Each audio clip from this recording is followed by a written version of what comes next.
Hi guys! Good morning, good afternoon, good evening. This is RJYC Vlog again. So eto, nandito na naman tayo. Magdidiscuss na naman tayo ng mga nangyayari sa kapaligiran ng bansang Pilipinas.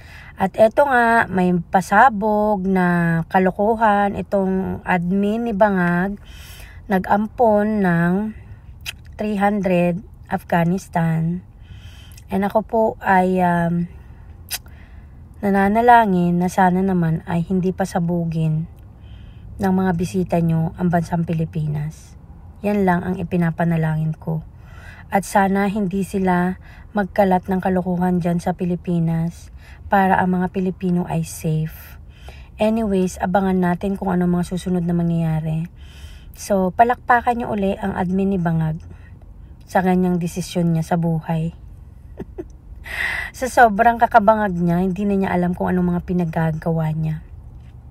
And also, ano pa ba, yung paghihimutok ni Sylvester Erwin Tulfo sa kanyang vlog, na galit sa kay Maharlika at sa mga vloggers at tinawag na naman silang mga troll.